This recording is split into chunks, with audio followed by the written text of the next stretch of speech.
Today I'm going to talk about um, types of people. What types of people we have in the world. Um, this is not all types, this is just three that I came up with. And the three types of people that you have is you have creators, destroyers, and people who stay out the way. Now, I guess if you want to look at it as like a political spectrum, the creators are usually the left. And the Republicans are usually, they don't usually create anything. They just usually just run the business. So they don't really, they usually kind of stay out the way. So the people who stay out the way are usually conservatives, Republicans. Well, I wouldn't say Republicans. I would say conservatives and independents, Green Party. They usually stay out the way. They don't really care what the government's doing. And the creators are usually the people on the left. They usually do all the creating. The little guy, the individual. He's usually the one that's creating. And the people who usually stay out the way is the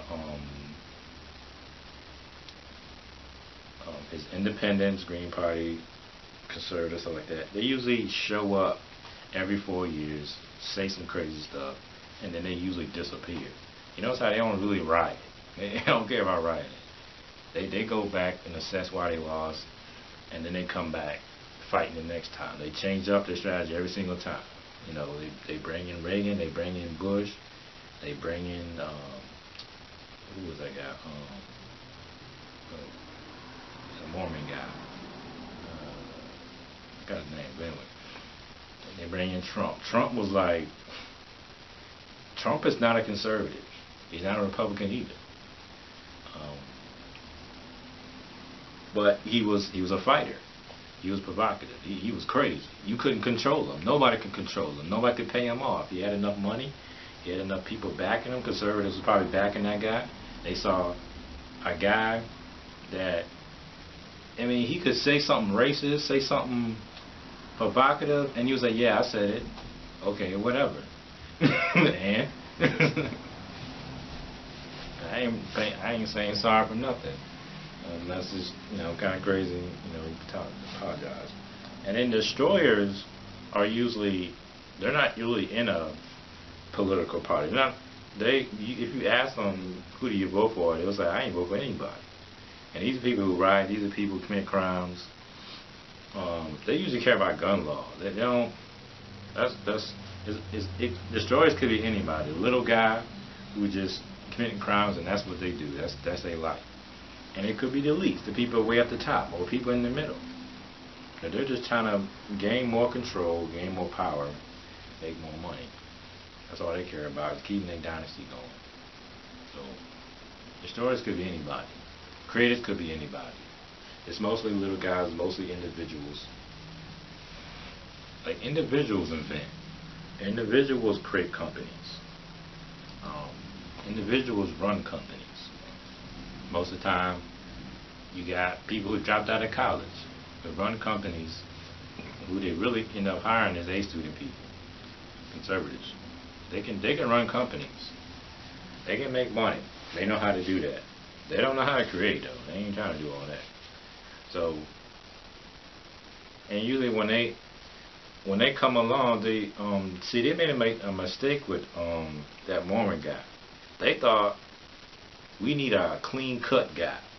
We need a guy that's so perfectly conservative that you can't say nothing bad about it. But as soon as they said that he didn't pay no taxes, it was over. It was done. It was like, wait, you don't pay no taxes? How'd you do that? So Trump came in. And he had nothing to hide. He told you everything. And he said, yeah, I lost money. Yeah, I played the system. And so, I mean, that's the rules, right? Y'all made the rules. This is the only way I was going to make money, because I was losing money. So, I did it. What's the problem? I mean, here's the thing, like, We say the government, for the last hundreds of years, we've been saying the government's evil, the government's corrupt. And it's kind of funny how we've been saying this whole time, the government's evil, the government's corrupt. And then, as soon as we figured out we can use the government in our favor, we just excused all that. You say, okay, we know the government's evil and corrupt, but we're going to use the government to take down these Republicans. It's the same logic Black Lives Matter uses. Hey, the cops are evil. We got to stop them. The only way to stop them is we got to use the government to get rid of them. We got to use the system to get rid of the cops. But it's like, I thought you said the system was corrupt. It's like, either they're corrupt or not. I don't know. I guess maybe they know. Maybe they don't care if the system's corrupt. Maybe that's what they like. Maybe they use that so they can use the government. I don't know what they're thinking. But and like, if you look at all the things that have happened and all the atrocities, there's always going to be somebody you're going to have to blame. So if there's rich people and then there's, let's say, a lot of poor people, usually the conclusion you come is there's too many rich people, so we got to get rid of them. That's why there's so much poverty, is because too many rich people have too much wealth that you actually gave them. Because you got to think about it. Why is it that the rich are always the small number of people that are actually able to get all the other people's wealth? Because if I had a car, and let's say it was a nice car, and I let you borrow it, it's not really my car anymore. You know, I'm letting you share it now.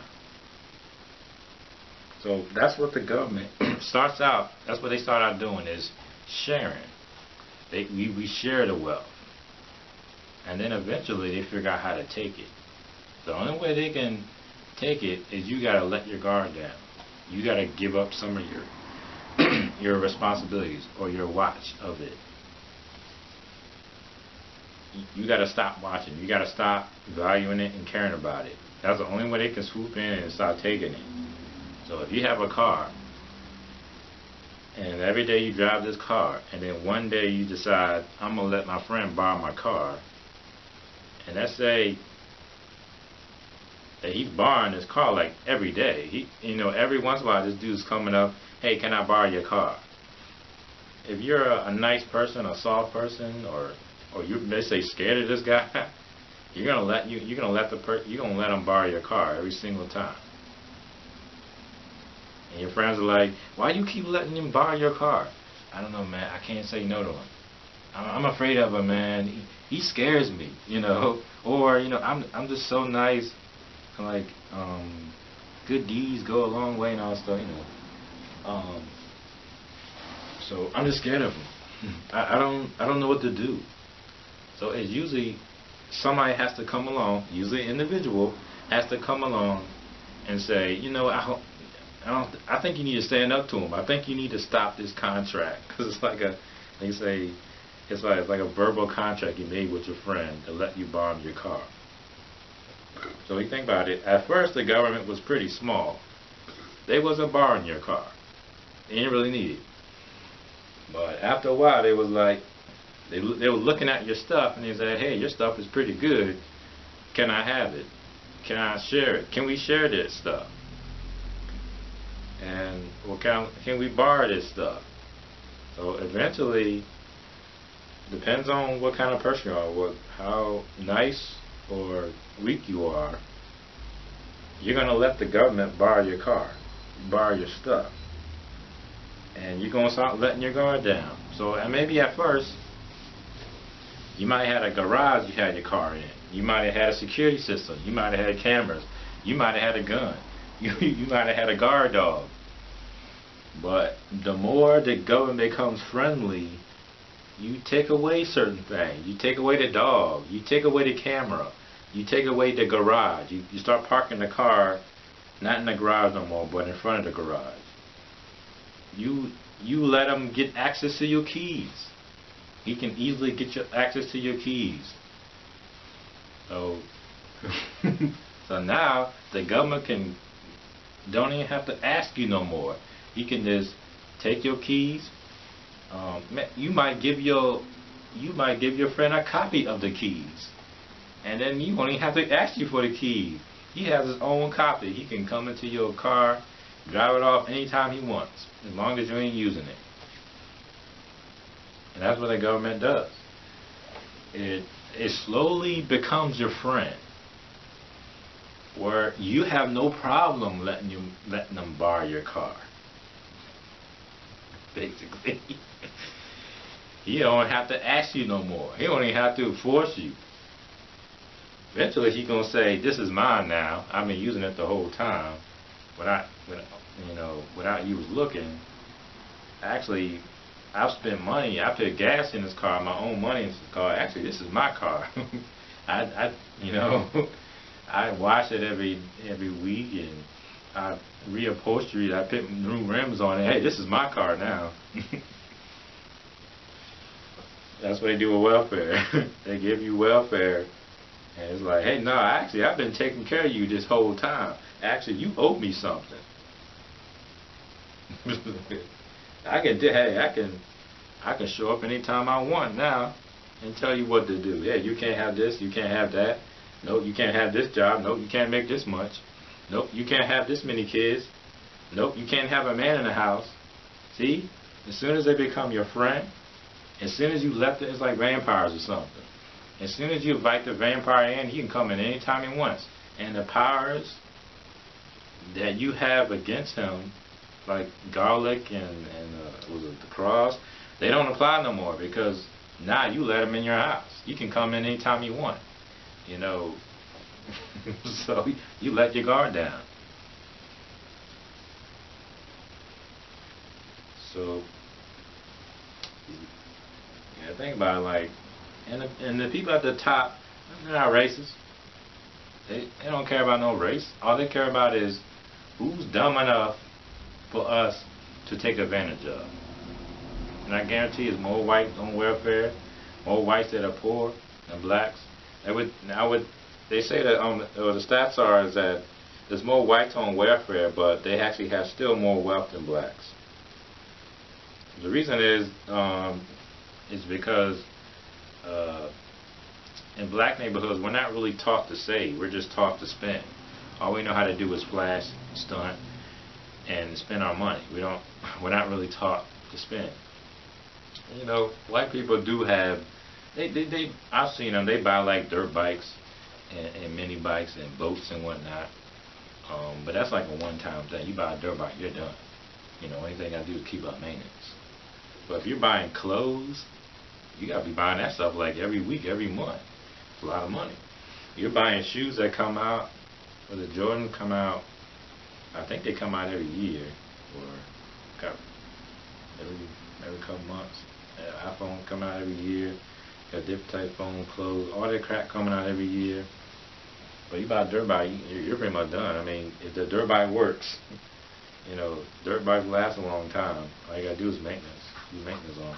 So yeah, they buy stuff like guns one time, dirt bikes one time. But you're talking about clothes and expensive food. Now you're talking about a lot of money. Like you're talking about like a couple $100, maybe $1,000 every month. That's a lot of money being spent.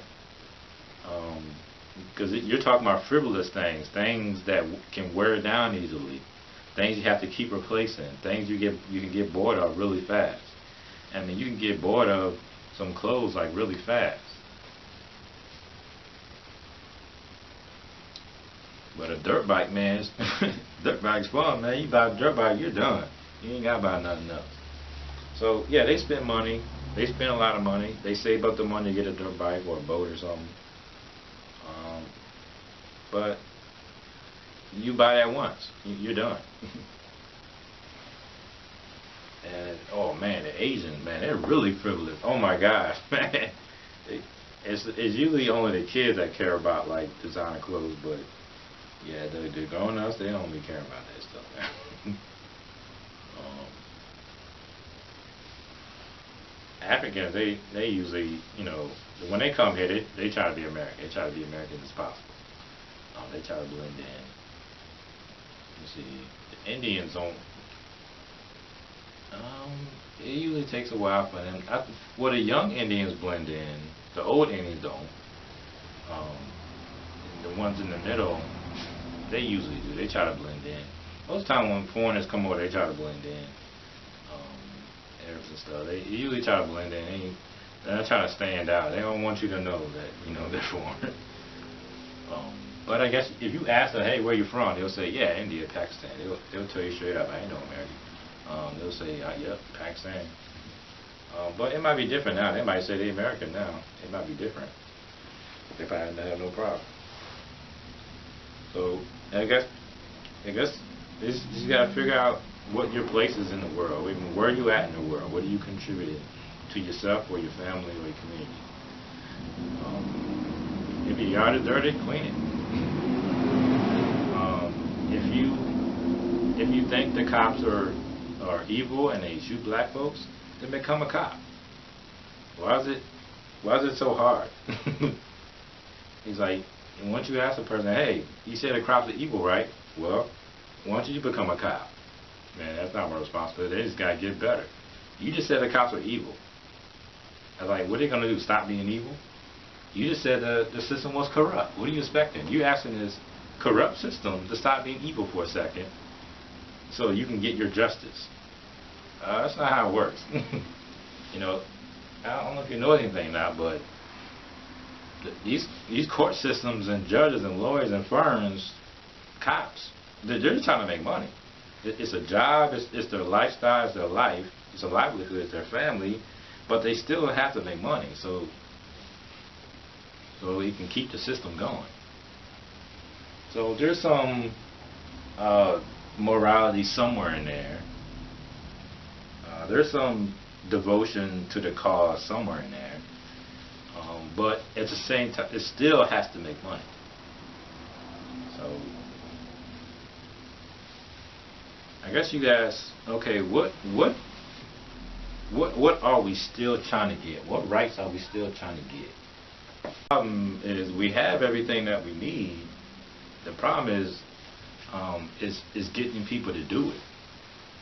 You gotta you're saying you want the cops to not be racist, but getting cops to do that, I don't know. I mean, you're calling people racist and they're not even done anything racist. They're just doing their job. So you're asking the system to stop being evil, but it's been evil for like, a long time. You think you're going to stop being evil because you made them feel bad about it? They probably don't think they're evil. They probably think they're doing a good cause. They think they're the greater good or something. It's all for the greater good. They probably don't think they're doing nothing wrong. They think that you're weak and they have all the knowledge and power. And to tell you the truth, if we was in charge of it, the world would probably blow up. It probably wouldn't last that long if we was in charge of it. But it actually goes back to making sure your house is correct, making sure your community is correct. Is your neighborhood safe? Once you figure out is your neighborhood safe and everybody loves each other, then you can start, working on everybody else.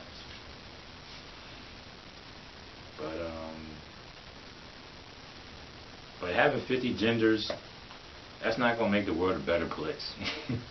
Having pronouns and all that dumb stuff, having safe spaces, making people weak.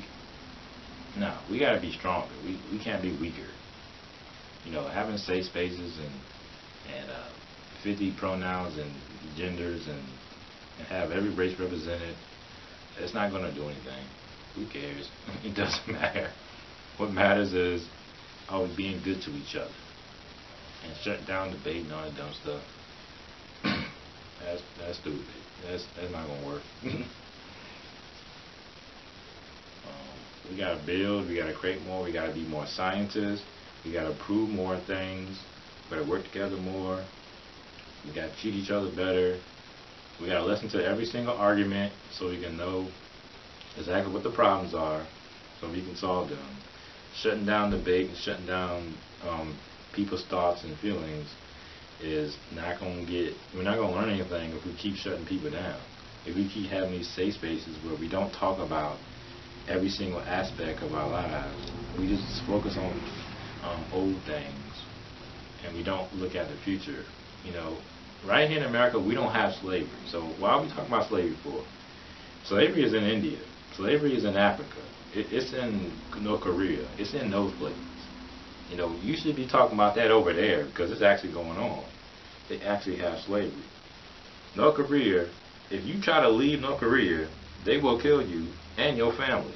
That's slavery that you can't leave. So, if you want to talk about slavery, go over there. If you want to talk about oppression of women, man, just go to India real quick where they throw acid on people. Go to Saudi Arabia where they, they kill some gays. They'll, hang them on a roof or something, which is actually recent.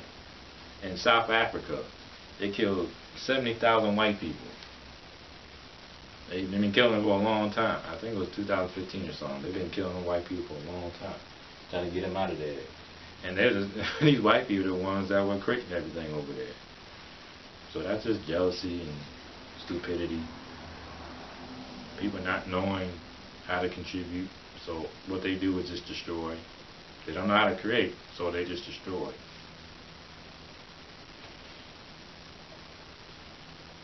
Or you can just stay out of the way and let them create. So, any of those things, well, destroyer isn't always bad. Destroyer could be a person that says, okay, if we want the system to go away, if we think this system is messed up, we need to destroy the system. And you say, well, how are we going to do that? We can't, because at first the way we was going to do it, we was going to deal with the government was going to print out his money. I mean, the Federal Reserve was going to print out his money, and it was going to crash the dollar. But it didn't really work. So, yeah, well, what are we going to do? Okay, well, the left thought of this new thing. This is what they thought of was we're gonna bring in 50 genders. We're gonna have every single race represented. We're gonna talk about rape culture when it's not even there. We're gonna talk about race when it's not even there. We're gonna bring up all these atrocities that are just. We're gonna make them out of thin air. We're gonna all these racial motivated crimes. We're gonna just make them up. All these hate crimes, we make them up. We're gonna make people think they're afraid of Muslims. We're gonna make them think they're afraid of gays. Because Islamophobia doesn't mean you don't like Islamic people, Muslims. First of all, Muslim is not a race, but anyway. Islamophobia doesn't mean you don't like Islam. It means phobia is a fear. You have a fear of it. Xenophobia. As soon as you put phobia on it, you're saying fear. So if you say homophobia, you're saying that they're afraid of gay people. Or you say they're afraid of being gay. Well, I don't know where that comes from. Anyway. But yeah, you're basically saying they're afraid of gays, they're afraid of the unknown, they're afraid of Islam. I was like, well, if they think Islam is violent, if they think Muslims are violent, I would assume they would be afraid of them. But it's a natural fear of anything. If you see something that's being violent and soon to be violent towards you, then that's just a natural response. We have natural instincts. That's what keeps us alive. If I think if I'm walking and if I see a tiger and I think he will attack me, then I need to run. I need to get out of there because I have a natural response that this thing might kill me or thing might harm me, so I need to get out of here. So that's just a natural response. That's not really a bad thing. That's what keeps people alive. Is that they have natural fears of things, natural response to things. They don't know all the facts yet. We don't have all the facts yet. At first, people, they were afraid of gays. They didn't know what they was. They first saw it. They didn't know what to think of it, so they was afraid of it. They didn't know what to do with it. So you start out with fear, and then once you get more knowledge, if you talk to most conservatives, most Republicans, they don't care about no gay people. It's usually like the hardcore, like Christians that still don't be liking gay people, but most time people don't even care. They love gay people. So all this man hating and uh, gender stuff and race things and slavery, and that's we're not becoming better people because of that. We should be trying to figure out inventions. Like the fact that we have guns that still kill people. How come? That's insane. I mean, that's insane that we're still at this point where guns actually still kill people. Why can't they stun them? Where's this? We should have a bullet that stuns people or puts them to sleep. Why are they still killing people? Why hasn't nobody thought of this yet? You should have a tranquilizer gun. Bam. Just take. As soon as you shoot him, he just falls asleep. You ain't got to kill him or nothing. You just tranquilize him. And humane and everything. I mean, if it's, think about it. Are we worried about if it's something that's humane or not? We killed a person. He's dead. That's inhumane right there. We killed a person. Why are we worrying about if we tranquilize them, if it's inhumane or not? We're okay with killing people. We're okay with the cop beating them down and like tasing them and stuff. You're not gonna. And why do we have these prisons? Why are these prisons in neighborhoods? We should have prisons on islands. Matter of fact, we shouldn't even have a prison. We should have like an island, and you just take all the prisoners on there and just put them on this island. And if they want to leave, they're gonna have to build a boat. And you know what? The only way they can build this boat is they gotta work together. You know what happened? People stop killing each other because they're trying to build this boat. Let's say somebody takes one of the boats in the night or something. Well, guess what? They're gonna have to work together again to build another boat. They gotta survive too, so they're gonna have to work together to eat. So, you know, the first couple of years they're gonna be fighting and killing each other, but they're prisoners, right? We ain't worried about them. They should be they should figure out on their own what they need to do, and they'll figure out on their own what they need to do, what roles people need to have. Gender roles are important. You know, roles of the people important. If a guy's a doctor, he should be the doctor. If that's what he knows how to do, that's his role on the island. Is he's the doctor. We don't need a person that's not a doctor to be the doctor. So the problem with what's going on now is you got people who are claiming their things, but they're not. They're claiming roles that they're not even in. You're saying you're a comedian, but you don't have no proof that you're a comedian. You have no credentials to say you're a comedian. And people saying they're journalists ain't even journalists. You're just gossiping. So we need the women to play their roles, to be the mothers, to be the wives, to be the ones who teach the kids, who talk about social things. That's what they should be doing anyway. That's fine. And then the men play their roles, be the fathers, husbands, protectors. You know, and women can be protectors too. But you have to be a feminine. You have to be the feminine side, and the man has to be the masculine. So what we have is women acting like masculine, but the bad part of masculine, overly masculine, and then we got men being in the feminine and over feminine. It's kind of funny because that's not how it used to be. Thousands of years ago, there were gay men, but they were still masculine. It was weird, ain't it? And they still had kids. So it's weird. So we just have an imbalance of roles and masculine and feminine. Once we get that back into balance, we'll be all right. Once we figure out the role of each gender, each person, and stop focusing on race and past atrocities, because we've been on these past atrocities for a while. I mean, eventually you're going to have to move on and start creating, or just stay out the way.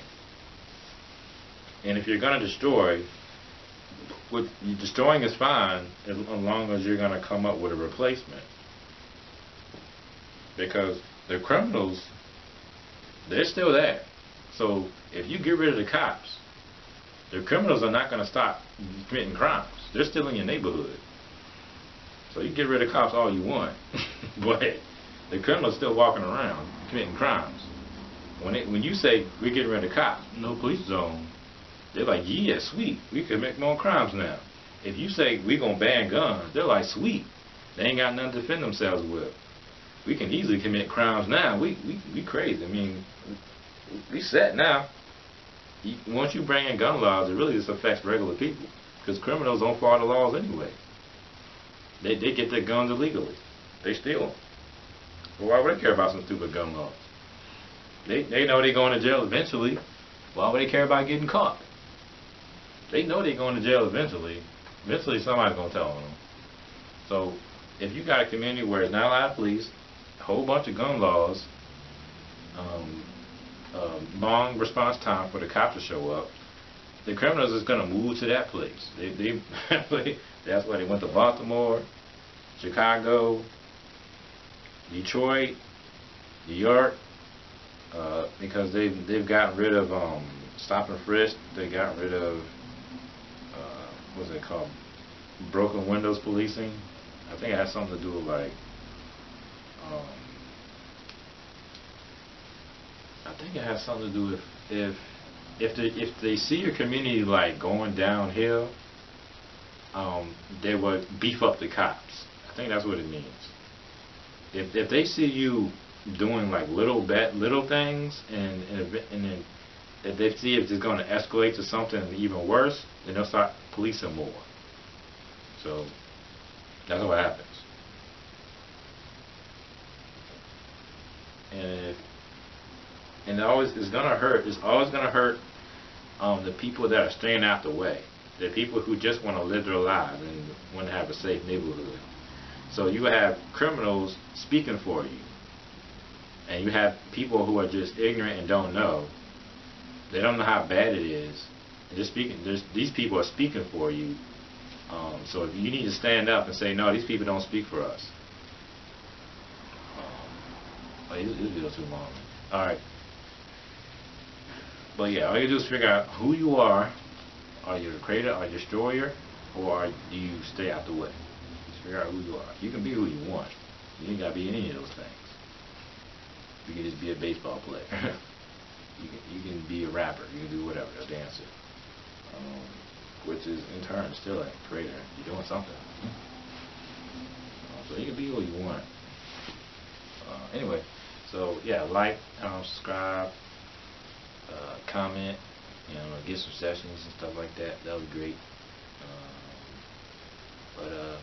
Yeah, see ya.